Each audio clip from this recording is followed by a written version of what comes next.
के रूप में परिवर्तित करने का आप सबको अभ्यास करना चाहिए। ये बड़ा अभ्यास है। कोई भी काम किया है आपने, किसी को दान दिया, दान देते आप बहुत प्रफुल्लित होते हैं, पुलकित हो जाते हैं। आज हमने भूखे को, और 10 जगह बताते भी हैं, आज हमने वहाँ रुक के, वो भूखे थे, उनको हमने भोजन कराया और गाड़ी में कंबल रखे थे, सबको दिया, और 10 जगह कम से कम बताते हैं। कर्ता का भाव बहुत पुष्ट हो रहा है। आपको उसका पुण्य मिलना तय है, लेकिन आप फंस रहे हैं, आप फंसते जा रहे हैं। इस मर्त्य लोक में आप फंसते जा रहे हैं, क्योंकि अब आपके पास पुण्य हो गया, गहरी स्मृति हो गई, पुण्य किया है, अच्छा भोग मिलेगा, अगला जन्म तय है। आप 84 लाख योनियों के जन्म मरण के बंधन से मुक्त कैसे हो सकते हैं? तो बहुत खराब करके भी, जैसे हम 84 लाख योनियों के बंधन से मुक्त नहीं हो सकते, दोबारा जन्म लेना है, वैसे बहुत अच्छा करके भी हमारे अच्छे भोग बनते हैं और दोबारा जन्म लेना बनता है, उससे बचा नहीं जा सकता। 84 लाख योनियों के कर्म बंधन से मुक्ति संभव नहीं। इसलिए राजसी तंत्र जो विष्णु से आधारित है, मुक्ति नहीं, शिव से ही मुक्ति है। बिल्कुल गुरुदेव, बिल्कुल। क्योंकि वो आपको राजसी सुख देंगे, जी, राजस है जी, तो वो पालनहार हैं, बिल्कुल, पालने वाले हैं, बिल्कुल आपको सुख देने वाले हैं, तमाम भौतिक सुख सुविधाएं आपको देने वाले हैं। जी, मुक्ति का तो मार्ग। वो जो भौतिक सुख सुविधाएं आपको मिल रही हैं, उनमें और फंसते जा रहे हैं आप। फिर आप उनको और प्राप्त करने की कोशिश करते हैं, कुछ बांटते भी हैं, आपके पास ज़्यादा हो जाती हैं तो उसके पुण्य बनते हैं, जी, तो जी। फिर से भोगना और फिर से फंसना बनता है। जी, बिल्कुल, हाँ, बिल्कुल। तो भोग रहे हैं, यूज़ कर रहे हैं, या फिर आगे बांट रहे हैं, वो आना जाना क्रम बना रहेगा।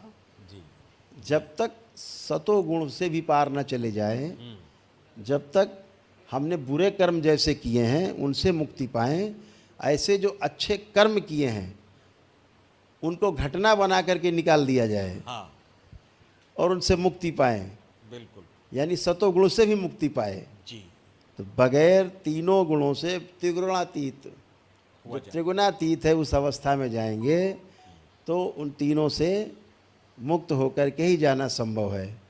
अच्छा हो चाहे बुरा हो, दोनों ही अवस्थाओं में करके मैंने किया, मैं फंसता हूँ।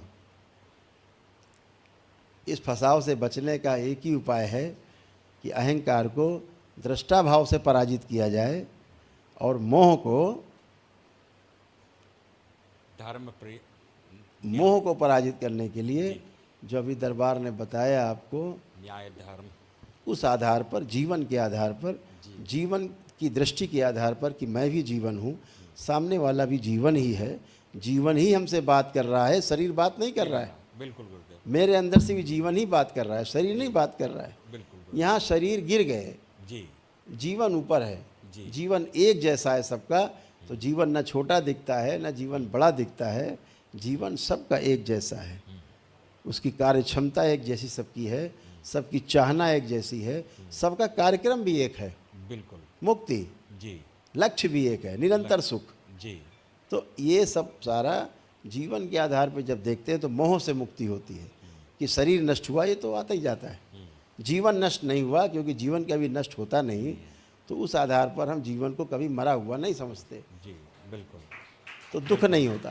बिल्कुल, आप देखते हैं दरबार में लोग आते हैं, अभी कल ही उनका घर वाला क्यों न मारा हो कोई सदस्य, दरबार जैसे ही उनका मोह खत्म करता है, वो सामने खड़े होकर हंसते हैं, बातें करते हैं, कोई दुख नहीं होता। जी, कहते हैं हाँ अरे गुरुदेव उनको तो मुक्ति मिल गई, हम सब ठीक है, कोई दिक्कत नहीं। हाँ, जी, मोह फिर भय पैदा करते हैं, जी, मोह से ही भय, मोह से भय उत्पन्न होता है, क्यों? मोह से भ्रम होगा पहले, जी, भ्रम होगा, बिल्कुल, भ्रम से मोह बनेगा, मोह से भ्रम बनेगा, भय बनेगा, रोग बनेंगे, कष्ट आएंगे, असाध्य हो जाएंगे, तड़प तड़प के उन्हीं में मृत्यु होती है, फिर से अगला जन्म लेने के लिए तैयार हो जाते हैं। तो बचने के लिए बस हम इन चीज़ों से बचे। बहुत बड़ा अभ्यास है कि आप अपने कर्म को घटना में परिवर्तित कर दें।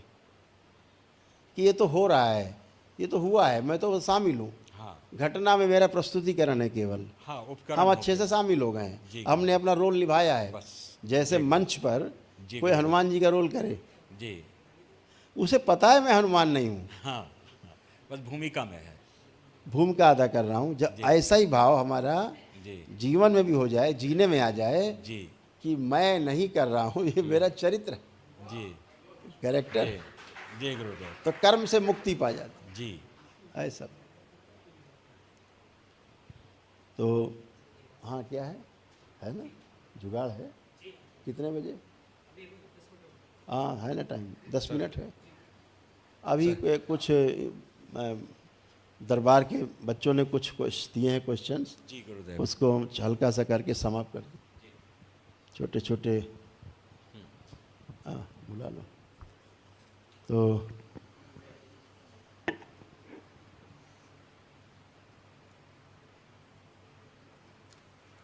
बहुत अच्छे से सवाल लिखे, कई घंटे के उत्तर हैं, प्रश्न बहुत सारगर्भित है, तो कुछ चीज़ें बहुत अच्छी।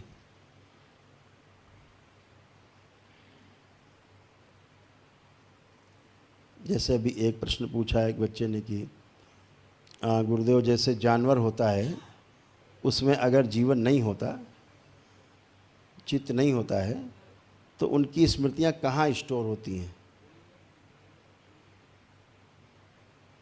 आहार निद्रा भय, आहार निद्रा भय की स्मृतियां कहाँ स्टोर होती हैं? तो अभी जैसे बताया था कि जितने भी पशु पक्षी हैं, जीव जंतु हैं, ये भी अलग अलग प्रकार है।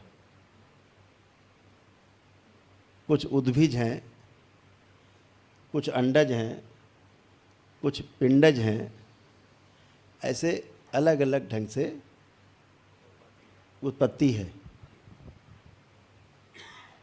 इस उत्पत्ति में उनके साथ उनकी मेमोरी इनबिल्ट है। जैसे कोई रेंगने वाला कीड़ा है, तो उस रेंगने वाले कीड़े की जो स्मृति है वो पैदाइशी है, स्टोर है, उसमें उतना रहेगा, सीमित स्मृति उसका सबसे आगे है, वो स्टोर है ही, उतना स्टोरेज ही उसके पास है कि आपके पास 1 GB का स्टोरेज है, उससे आगे नहीं कर सकते आप। सैटेलाइट फ़ोन आएगा तो अनलिमिटेड है। आपके पास मोबाइल है कि नहीं साहब, आपके पास 500 GB आप स्टोर कर सकते, इससे नहीं कर सकते, ऊपर तो आप नहीं कर सकते। 1000 GB कर सकते, इस ऊपर नहीं कर सकते। तो हर जीव जानवर की स्मृति अलग अलग आधार पे स्टोर है, लेकिन उतनी ही रहती है। उसी आधार पर वो आहार निद्रा भय प्रजनन के आधार पर अपने जीवन यात्रा को शुरू से अंत तक निभाता है, उससे बाहर नहीं जा पाता, उसके अंदर ही रहता है। तो उसके पास कल्पनाशीलता केवल नहीं है और कर्म करने की स्वतंत्रता नहीं है। लेकिन ऐसा सभी जीव जंतुओं में नहीं है। उसमें कुछ ऐसे जीव हैं जिनमें जीवन है, जैसे उद्भिज हैं, इनमें जीवन किसी में नहीं है। पिंडज हैं, अंडज हैं, अंडज में भी सभी में नहीं होती, कुछ में है। हाँ, पिंडज में भी सब में नहीं है। लेकिन कुछ जीव जंतुओं में जीवन है। सब पशु पक्षियों में, सभी जीव जंतुओं में जीवन नहीं होता है। जीवन संगठित होता है आत्मा के साथ, कंप्लीट होता है।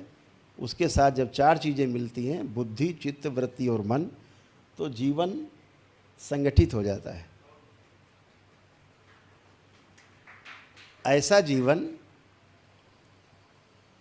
कुछ पशु पक्षियों में जानवरों में पाया जाता है। आप चींटी को बुलाओ, चींटी को, खनखजूरा जा रहा हो, तिलचट्टा जा रहा हो, बुलाओ, आओ आओ ये लो खाओ, वो भागेगा। उसके अंदर भय है, उसको सिखाया गया बचो, मार देगा तुमको। आहार, निद्रा, भय, प्रजनन, 4 विषय हैं उसमें, बचता है। आप बुलाओ छिपकली को, आओ ये खा लो, भागेगी।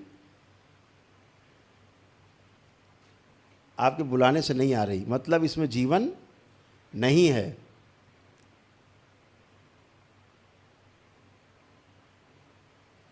सिर्फ इसमें आत्मा ही है। आत्मा के साथ जो 4 उसके इंजन के साथ जो 4 पहिए हैं, बुद्धि, चित्त, वृत्ति, मन, उसके साथ इनबिल्ट नहीं है। जब ये 5 इनबिल्ट हो जाते हैं, जिस जीव जानवर में ये, उसे जीवन कहते हैं। यह जीवन तो है, लेकिन उसमें जो मेधस है तो, लेकिन अभी समृद्धशाली नहीं है, संपूर्ण नहीं हुआ है। इसलिए उसमें कल्पनाशीलता और कर्म स्वतंत्रता नहीं है, लेकिन उसमें जीवन है। ये कैसे पहचानेंगे? जैसे छिपकली में नहीं है जीवन, पहचान लिया आपने। तो जो आपके बुलाने से आ जाए, भगाने से चला जाए, समझो इसके अंदर, जीव के अंदर जीवन है। आप बुलाते हैं गाय को, आ जाओ आ जाओ आ जाओ, आती है, आप रोटी खिला देते हो, चलो जाओ, गई, मतलब इसके अंदर जीवन है। आप कुत्ते को बुलाते हैं, इधर आओ, आ गया, आपने कुछ खिला दिया, अब चलो भागो यहाँ से, चला भी गया, मतलब इसमें जीवन है। लेकिन वो जो जीवन है, उन 4 विषय पर ही काम करता है। उसकी अपनी सीमा है सोचने विचारने की, उसकी कल्पनाशीलता और कर्म स्वतंत्रता नहीं है। लेकिन यही जीवन जब मनुष्य शरीर को धारण करता है, तो उस मनुष्य शरीर के अंदर जो मेधस है, वो समृद्धशाली है और संपूर्ण है। तो उस संपूर्ण मेधस के आधार पर मनुष्य के अंदर कल्पनाशीलता यानी सोच विचार की क्षमता, और कल्पनाशीलता के आधार पर कर्म करने की स्वतंत्रता उसके अंदर विद्यमान हो जाती है। ऐसा केवल मनुष्य के साथ होता है। तो ये कल्पनाशीलता और जो हमारी, इसीलिए मनुष्य इन सभी जीव जंतुओं से सबसे अलग है। जो 3 श्रेणी महापुरुषों द्वारा बताई गई, ऐसा अगर आप अध्ययन करेंगे, हम किसी को गलत नहीं कह रहे हैं, लेकिन आगे अध्ययन बनता ही है अगली पीढ़ी में। अगली पीढ़ी का जो अध्ययन बनता है, वो जो अध्ययन है वो स्वाभाविक है। क्रमवार उत्तरोत्तर अध्ययन बनता जाता, आगे बढ़ते जाते हैं, और अध्ययन के क्रम में समझते जाते हैं कि अवस्थाएं 3 नहीं हैं, 3 अवस्थाएं नहीं हैं, अवस्थाएं 4 हैं। अभी सभी धर्मशास्त्रों में, सभी जगह अवस्थाएं 3 ही बताई गई हैं कि 3 ही अवस्था है। चला ऑन कर दो। अवस्थाएं 3 ही बताई गई हैं। जो 3 अवस्थाएं हैं, वो पहली पदार्थ अवस्था, दूसरी प्राण अवस्था, वनस्पति जगत, और तीसरी जीव अवस्था। तो जीव अवस्था में ऐसा मान लिया गया कि मनुष्य भी शामिल है, मानव भी शामिल है, लेकिन मनुष्य इस जीव अवस्था में शामिल नहीं है। मेधस संपूर्ण होने के आधार पर वह जीवन समृद्धशाली अवस्था में है, उसका मेधस समृद्धशाली है, कंप्लीट है, समृद्ध है। उस आधार पर मनुष्य में कल्पनाशीलता और साथ में कर्म स्वतंत्रता रहती है। इस आधार पे मानव अवस्था अपने शिक्षा और संस्कार के आधार पर ज्ञान अवस्था कहलाती है। तो जीव अवस्था से मानव अवस्था ज्ञान के आधार पर संचालित होती है। एक पिता के 4 पुत्र हैं, चारों अलग अलग, कोई चपरासी है तो कोई आईएएस ऑफिसर है, कोई किसान है जी तो कोई कुछ बन जाता है। चारों का अपने ज्ञान के आधार पर विकास होता है। लेकिन अगर डॉबरमैन है, कुत्ता है, तो उसके 4 बच्चे होंगे, वो चारों डॉबरमैन की तरह रिएक्ट करेंगे। वो कभी जर्मन शेफर्ड की तरह रिएक्ट नहीं करेंगे। जर्मन शेफर्ड होगा तो वो कभी लेब्राडोर की तरह रिएक्ट नहीं करेगा। जी वो लेब्राडोर की तरह रिएक्ट करेंगे। उनके खान पान की, रहने की जो आदतें हैं वो अलग हैं, हमेशा वही रहेंगी। शेर की आदत हमेशा शेर के बच्चे की वही रहेगी। बकरी के बच्चे की हमेशा बकरी के बच्चे की आदतें रहेंगी, बदल नहीं सकती। शेर मांस खाएगा, बकरी घास खाएगी, हरा चारा खाएगी। आदमी दोनों खाएगा, जी चारा भी खाएगा, यानी घास फूस सब्जी भी खाएगा और मांस भी खाएगा। तो मनुष्य अपनी कल्पनाशीलता के आधार पर अपनी कर्म स्वतंत्रता को संचालित करता है। इस आधार पर मनुष्य चौथी अवस्था है, ज्ञान अवस्था है। वो अपने शिक्षा और संस्कार के आधार पर जीता है। दरबार का ऑफिशियल चैनल करौली सरकार ईश्वरीय चिकित्सा विज्ञान केंद्र चैनल को जरूर सब्सक्राइब करें। नमः शिवाय।